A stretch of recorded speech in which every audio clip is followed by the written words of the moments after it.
தமிழ் சொந்தங்கள் அனைவருக்கும் வணக்கம். நான் பிரபாகரன். நான் இன்னைக்கு ஒரு மிக பழமையான ஒரு சிவன் கோயிலில் தாங்க இருக்கேன். கிட்டத்தட்ட ஒரு 1200 ஆண்டுகள் மிகவும் பழமையான ஒரு சிவன் கோயில். வெறும் சிவன் கோயில் அப்படின்னு மட்டும் இந்த கோயிலை சொல்ல முடியாதுங்க. ஒரு மிகப்பெரிய மியூசியம் அப்படின்னே சொல்லலாம். ஏன் அப்படின்னு எடுத்துட்டிங்கன்னா ஏகப்பட்ட விஷயங்கள் இந்த கோவில் அப்படிங்கிறதுல இருக்கு. நம்ம கீழே இப்போ நம்ம பார்த்துட்டு இருக்க இடம் அப்படின்னு எடுத்துட்டிங்கன்னா பார்த்தீங்கன்னா ஒரு சிவன் கோவில் இருக்கு. அதே மாதிரி இந்த சிவன் கோயில் ஒரு காலகட்டத்தை சார்ந்தது கிடையாது. பல்வேறு காலகட்டங்களில் பல்வேறு மன்னர்களால் விரிவுபடுத்தப்பட்ட ஒரு கோவில் அப்படின்னு சொல்லலாம். வேற என்னென்னலாம் இந்த இடத்துல இருக்கு அப்படின்னு எடுத்துட்டிங்கன்னா இது பார்த்தோம்னா கட்டிடம், அதாவது கற்களை கட்டப்பட்ட ஒரு கோவில். இந்த கோயிலுக்குள்ள பார்த்தோம் அப்படின்னா ஒரு குடைவரை கோயில் அப்படிங்கிறது இருக்கு. அதே மாதிரி சமணர் படுகைகள் இருக்கு. நமக்கு கிடைச்ச கல்வெட்டுகள்ல கிட்டத்தட்ட 100க்கும் அதிகமான கல்வெட்டுகள் இந்த ஒரே கோயில்ல பார்த்தோம்னா நமக்கு கிடைச்சிருக்கு அப்படின்னு சொல்லலாம். அது மட்டும் கிடையாதுங்க. இந்தியாவிலேயே பார்த்தோம் அப்படின்னா மியூசிக் சம்பந்தமா கிடைச்ச மிக பழமையான கல்வெட்டுகள் அப்படின்னு எடுத்துட்டோம்னா மிக முக்கியமான கல்வெட்டு இந்த கோவில்ல அமைஞ்சிருக்கு. இப்படி நம்ம சொல்லிட்டே போகலாம். இந்த இடம் அப்படிங்கிறது எங்க லொக்கேட் ஆயிருக்கு அப்படின்னு எடுத்துட்டீங்கன்னா புதுக்கோட்டை மாவட்டத்தில் குடிமியான் மலையில் இருக்கக்கூடிய சிகானதர் அப்படிங்கிற ஒரு சிவன் கோவில் தான் இந்த கோவில். இந்த கோவில் பற்றிய தகவல்களையும் நம்ம இதுக்கு முன்னாடி பேசின ஒவ்வொரு விஷயத்த பற்றியும் அந்தந்த இடங்களுக்கு போயிட்டு நம்ம அப்படியே டீட்டெயிலாக பார்க்கலாம். வாங்க வீடியோக்குள்ள போகலாம். இந்த கோவிலில் நீங்கள் எங்கேருந்துலாம் வரலாம் அப்படின்னு எடுத்துட்டிங்கன்னா திருச்சியிலேருந்து வரவங்களுக்கு கிட்டத்தட்ட 65 கிலோமீட்டர் தொலைவிலையும், புதுக்கோட்டையிலேருந்து 20, அப்புறம் காரைக்குடியிலேருந்து வந்தீங்க அப்படின்னா கிட்டத்தட்ட 56 கிலோமீட்டர்லையும் இந்த கோவில் அப்படிங்கிறத லொக்கேட் ஆயிருக்கு. அந்த கோவில் ஓப்பனிங் டைம் அப்படின்னு எடுத்துட்டிங்கன்னா காலையில் 8 மணிலேருந்து மதியம் 12 மணி வரைக்கும் ஓப்பனில் இருக்கும். அதே மாதிரி ஈவினிங் டைம் அப்படின்னு எடுத்துட்டிங்கன்னா 4 மணிலேருந்து 8 மணி வரைக்கும் ஓப்பனில் இருக்கும். ஏதாச்சும் விசேஷ டைம் அப்படின்னு எடுத்துட்டோம்னா அந்த டைம் டிஃபரன்ஸ் இருக்கும். ஸோ அப்போ பார்த்தோன்னா ½ ஹவர்லேருந்து 1 ஹவர் பார்த்தோன்னா முன்ன பின்ன இருக்கலாம். இங்கே இருக்கக்கூடிய சிவபெருமானுக்கு பெயர் அப்படின்னு எடுத்துட்டோம்னா குடுமிநாதர் அப்படிங்கிற பேரில் அழைக்கிறாங்க. சிகாநாதர் அப்படின்னு சொல்கிறாங்க. சிகாகிரீஸ்வரர் அப்படின்னு சொல்லிட்டு பல்வேறு பெயர்களால் அழைக்கப்படுறாங்க. சிகை அப்படின்னாலே நமக்கு தெரியும் குடுமி அப்படிங்கிறதான். ஸோ குடுமியோட தொடர்புடைய இறைவன் இருக்கக்கூடிய மலை அப்படிங்கிறதால தான் இந்த இடத்தினுடைய பெயர் அப்படிங்கிறதும் பார்த்தோன்னா குடுமியான் மலை அப்படிங்கிற பெயராக இருக்குது. நம்மளால பார்க்க முடியுதுங்க. ஸோ இந்த கோவில்லாம் யாரெல்லாம் பார்த்தோன்னா கட்டியிருப்பாங்க அப்படின்னு எடுத்துட்டிங்கன்னா, அதாவது ஒருத்தர் கட்டியிருப்பாங்க. அதுக்கப்புறம் பார்த்தோன்னா ஏகப்பட்ட மன்னர்கள் விரிவுபடுத்தியிருக்காங்க. யாரெல்லாம் பண்ணியிருக்காங்கன்னா கிட்டத்தட்ட எல்லா மன்னர்னே சொல்லலாங்க. சோழர்களாக இருக்கட்டும், பாண்டியர்களாக இருக்கட்டும், பல்லவர்களாக இருக்கட்டும், அப்புறம் பிற்காலத்தில் பார்த்தோன்னா நாயக்கர்களாக இருக்கட்டும் அப்படின்னு சொல்லிட்டு ஏகப்பட்ட மன்னர்கள் இந்த கோவிலுக்கு பணிகள் பார்த்தோன்னா பண்ணியிருக்காங்க. அவங்கள பார்த்தோன்னா கல்வெட்டுகளும் பார்த்தோன்னா இந்த கோவில் முழுக்க நிறைஞ்சு கிடக்கு அப்படின்னு சொல்லலாம். இந்த கோவில் நம்ம சிவபெருமான் கோவில் அப்படின்னு பார்த்துருவாங்க. ஆனால் முன்னாடி இருக்கக்கூடிய மண்டபங்களாக இருக்கட்டும், அதில் விஷ்ணுவோட அந்த 10 அவதாரங்களுக்கான சிலைகள் வடிச்சிருந்தாங்க.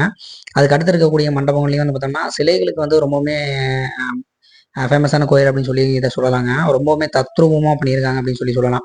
அதை தான் பார்த்தோன்னா நம்ம ஒரு இடமா அப்படியே காமிச்சிட்டு இருந்தேன் சிலையா. இந்த கோவிலினுடைய தல வரலாறு என்ன, இதில் என்னென்ன விசேஷம் இருக்குது அப்படிங்கிறதெல்லாம் பார்த்துட்டு நம்ம அடுத்தடுத்து ஒவ்வொரு விஷயமா பார்த்துட்டு போவோம். இந்த கோவிலினுடைய மூலவர் முன்னாடி சொன்ன மாதிரி சிகாநாதர் அப்படிங்கிறவங்க, அம்மன் தாயார் அப்படிங்கிறவங்க அகிலாண்டேஸ்வரி அப்படிங்கிற பேரில் அழைக்கப்படுறாங்க. இதனுடைய புராண பேர் அப்படின்னு எடுத்துட்டிங்கன்னா திருநலக்குன்றம் அப்படின்னு சொல்லி அழைக்கப்படுது. அதாவது என்ன அப்படின்னு எடுத்துட்டோம்னா இது ஒரு சனித்தலமாக பார்த்தோன்னா விளங்குறதா சொல்கிறாங்க. நலன் சனியால் பார்த்தோன்னா பாதிக்கப்பட்ட போது அவர் இந்த கோவிலில் வழிபட்டதா குறிப்பு இருக்குது.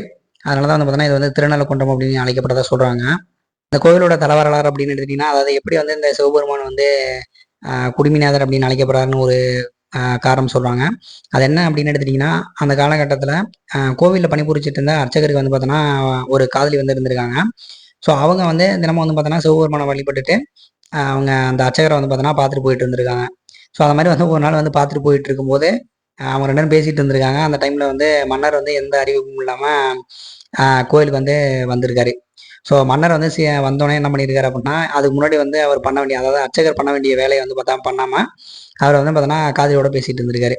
சரி, மன்னர் வரனாருன்னு தெரிஞ்சோடனே இதுக்கு மேலே பார்த்தோன்னா பூவெல்லாம் கட்டி இறைவனுக்கு போட முடியாது அப்படிங்கிறனால அவர் லவர் தலையில் இருந்த அந்த பூவை வாங்கி பார்த்தோன்னா சாமிக்கு புடச்சிட்டு பூஜை பண்ணிட்டு இருந்திருக்காரு. மன்னர் வரக்கூடிய அவசர அவசரமாக. இப்போ மன்னர் வந்துட்டாரு. பூஜை பண்ணி முடிச்சுட்டு அந்த பிரசாதம் பார்த்தோன்னா அந்த பூவை மன்னர் கொடுக்கும்போது அதில் பார்த்தோன்னா முடி இருந்திருக்கு. ஸோ இதை பார்த்துட்டு பார்த்தோன்னா ரொம்பவே கோபம் அடைஞ்சிட்டாரு. ஸோ கோபம் அடைஞ்சிட்டு கேட்கும்போது என்ன ஏன் அப்படின்னு சொல்லிட்டு அவரை கோபம் விசாரிக்கும் போது என்ன சொல்கிறாரு அப்படின்னா அர்ச்சகர், இல்லை சிவபெருமானுக்கு பார்த்தோன்னா குடுமி இருந்திருக்கு. ஸோ அந்த குடுமியில் இருக்கக்கூடிய முடிதான் பார்த்தோன்னா இந்த பூவில் வந்துருச்சு அப்படின்னு சொல்லி சொல்கிறாரு. இல்லை நான் பார்க்கலாமா அப்படின்னு கேட்கும்போது டைம் ஆயிடுச்சு, இதுக்கு மேலே பார்த்தோன்னா பார்க்குறதுக்கு அலோவ் பண்ண மாட்டோம், நீங்கள் காலையில் பார்க்கலாம் அப்படிங்கிற மாதிரி ரெக்வஸ்ட் பண்ணுறாரு அவரை, மன்னரை. சரின்னு சொல்லிட்டு மன்னரும் போயிடுறாரு. ஸோ அடுத்த நாள் காலையில் வந்து பார்க்கும்போது சிவபெருமானுக்கு வந்து பார்த்தீங்கன்னா குடிமி இருந்ததாக வந்து சொல்கிறாங்க. இப்போ எதனால் அப்படின்னு எடுத்துட்டோம்னா மன்னர் போன பிறகு வந்து பார்த்தீங்கன்னா அர்ச்சகர் வந்து வேண்டிக்கிறாரு. இதனால் வந்து பார்த்தோன்னா உனக்கு செய்ய வேண்டியதெல்லாம் ப்ராப்பராக செஞ்சுட்டு தான் இருந்தேன். இன்றைக்கி வந்து பார்த்தோம்னா காதல் மோகத்தில் நான் இப்படி பண்ணிட்டேன், என்னை மன்னிச்சிரு அப்படின்னு சொல்லிட்டு சாமிகிட்ட வந்து வேண்டிட்டு போயிருக்காரு. ஸோ அடுத்த நாள் வந்து அவர் பார்க்கும்போது குடிமி இருக்கதான் சொல்கிறாங்க. ஸோ இதனால தான் வந்து பார்த்தோன்னா இங்கே இருக்கக்கூடிய சிவபெருமானை வந்து பார்த்தோன்னா குடிமிநாதர் அப்படிங்கிற பேரையும் சிகாகரீஸ்வரர், சிகாநாதர் அப்படிங்கிற பல்வேறு பெயர்களையும் வந்து பார்த்தோன்னா சொல்கிறதா சொல்கிறாங்க. அதனால வந்து பார்த்தோன்னா இந்த கோயிலோட முக்கியமான ஒரு பிரார்த்தனை அப்படிங்கிறதே வந்து பார்த்தோன்னா காதலர்களுக்கான ஒரு கோயில் அப்படின்னு சொல்லி சொல்கிறாங்க. அடுத்தது அப்படின்னு எடுத்துட்டோம்னா இங்கே இருக்கக்கூடிய குடைவரை கோயில் அப்படிங்கிறது அது வந்து எந்த காலகட்டத்தை சார்ந்தது அப்படின்னு எடுத்துட்டிங்கன்னா கிட்டத்தட்ட 8ஆம் நூற்றாண்டு காலகட்டத்தை சார்ந்ததுன்னு சொல்கிறாங்க. அந்த கோயில் வந்து பார்த்தோம்னா சிவபெருமானுக்காக முன்னாடி வந்து பார்த்தோன்னா ஒரு அந்த மியூசிக்கல் இன்ஸ்கிரிப்ஷன் இருக்கும். ஸோ அந்த இடத்துல வந்து அந்த குடைவரை கோயில் அப்படிங்கிறத வந்து அமைச்சிருக்காங்க. ஃபுல்லாகவே வந்து பார்த்தோன்னா பாறை உடைஞ்சு அமைச்சிருப்பாங்க. அதை வந்து நம்ம அடுத்து காமிக்கிறேன். இப்போ நீங்கள் பார்த்துட்டு வந்ததுலேயே பார்த்தீங்கன்னா ஏகப்பட்ட சிலைகள் வந்து காமிச்சிருப்பேன். கிட்டத்தட்ட ஒரு 1200 ஆண்டுகளுக்கு முன்னாடி பண்ண அந்த சிலை வந்து பார்த்தோம்னா இன்னுமே அதே பொலிவோட வந்து பார்த்தோன்னா இருக்குது அப்படிங்கிறத பார்க்க முடியுது. ஸோ இந்த செவத்துக்கு பின்னாடி தான் அந்த குடைவரை கோயில் அப்படிங்கிறத வந்து அமைச்சிருக்காங்க. ஸோ அதில் என்ன சிறப்பு அப்படின்னு எடுத்துட்டிங்கன்னா மற்ற கோயில்களில் வந்து துவாரபாலகர்கள் வந்து கொஞ்சம் கோமா இருக்க மாதிரி இருப்பாங்களா. ஸோ இங்கே வந்து எப்படி இருக்காங்க அப்படின்னா ஒரு பக்கம் வந்து பார்த்தோன்னா ஒருத்தர் சிரிச்ச மாதிரியும் இன்னொரு பக்கம் வந்து பார்த்தோன்னா ஒருத்தர் உம்முன்ற மாதிரியும் வந்து பார்த்தோன்னா அமைச்சிருக்காங்க. இப்போ இந்த செவர்லாம் பார்த்தோம். இப்போ எவ்வளவு கல்வெட்டுகள் இருக்குது அப்படிங்கிறத வந்து பார்த்தோம். இங்கே இருக்கக்கூடிய ஒவ்வொரு தூணாக இருக்கட்டும், கற்களாக இருக்கட்டும், அந்த மலையை சுற்றி வந்து பார்த்தோம்னா ஏகப்பட்ட இடங்களில் பல்வேறு கல்வெட்டுகள் அப்படிங்கிறது வந்து நமக்கு கிடச்சிருங்க. ஸோ இதில் வந்து நமக்கு நிறைய விஷயங்களை வந்து பார்த்தோன்னா தெரிஞ்சுக்க முடியும். ஸோ அந்த காலகட்டத்தில் வாழ்ந்துட்டு இருந்த மக்களுடைய வாழ்வியல் எப்படி இருந்தது, ஸோ யாரெல்லாம் வந்து பார்த்தோன்னா அதை நன்கொடை கொடுத்துருக்காங்க அப்படின்னு சொல்லிட்டு, அதாவது அவங்க எந்த மாதிரி இருந்திருப்பாங்க அப்படிங்கிற மாதிரி ஏகப்பட்ட கல்வெட்டுகள் வந்து மன்னரை பற்றி மட்டும் இல்லாமல் மக்களை பற்றியும் வந்து பார்த்தோம்னா நிறையா கிடைச்சதா சொல்கிறாங்க இங்கே.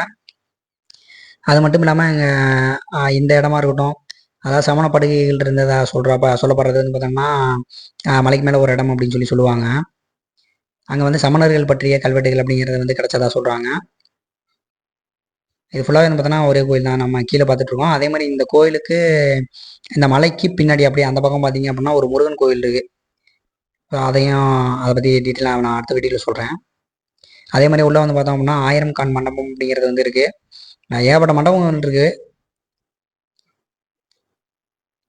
அந்த கோவில் கட்டின மன்னர்கள் மட்டும் இல்லாமல் இன்னொரு தகவல் என்ன சொல்கிறாங்க அப்படின்னா கிட்டத்தட்ட ஒரு 13ஆம் நூற்றாண்டு காலகட்டத்தில் வந்து இந்த கோயில் சொத்துக்களை வந்து ஏலத்துக்கு வந்துருச்சாமாங்க. ஸோ அந்த டைமில் வந்து அப்போ வந்து நடன கலைஞர், அதாவது கோயில் நடன கலைஞராக இருந்தவங்க வந்து உமையா நாச்சியார் அப்படிங்கிறவங்க அவங்க வந்து அந்த ஏலத்தில் கோயில் சொத்துக்களை வாங்கி திருப்பி வந்து பார்த்தோன்னா கோயிலுக்கே கொடுத்ததாக வந்து பார்த்தோன்னா தகவல் சொல்கிறாங்க. அந்த கோயில் வந்து பார்த்தோம் அப்படின்னா இப்போ சவுந்தரவள்ளி அம்மன் கோயில் அப்படின்னு சொல்லி அழைக்கப்படுறதா சொல்கிறாங்க. அந்த குடைவரை கோயில், அதாவது மேலை கோயில் அப்படிங்கிற குடைவரை கோயிலுக்கு ஒரு சைடில் வந்து பார்த்தோன்னா சிவன் கோயிலும், இன்னொரு கோயில் வந்து பார்த்தோம்னா அந்த அம்மன் தாயாருக்கான சன்னதி அப்படிங்கிறதையும் வந்து பார்த்தோன்னா அமைச்சிருக்காங்க.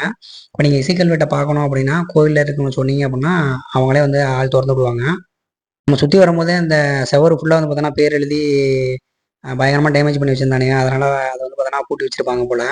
அடுத்தது வந்து பார்த்தோன்னா கல்வெட்டு பற்றி பார்க்கலாம். இசைக்கல்வெட்டை சிகநாதர் கோயில் தான் இங்கே இருக்குது. ஸோ சிகநாதர் கோயிலுக்கு பின்னாடி வந்து பார்த்தீங்க அப்படின்னா இங்கே ஒரு கேட் மாதிரி போட்டிருக்காங்க. இதுக்குள்ளே தான் வந்து அந்த மியூசிக்கல் இன்ஸ்கிரிப்ஷன் அப்படிங்கிறது வந்து இருக்குங்க. அந்த கேட்டுக்குள்ளே இருக்குது. நீங்கள் சொன்னீங்க அப்படின்னா அவங்க உள்ளே கூட்டிகிட்டு வராங்க. அந்த மியூசிக்கல் இன்ஸ்கிரிப்ஷன் பற்றி சொல்லணும் அப்படின்னா இது வந்து 7 மற்றும் 8ஆம் நூற்றாண்டு காலகட்டத்தை சேர்ந்தது அப்படின்னு சொல்லி சொல்லாங்க.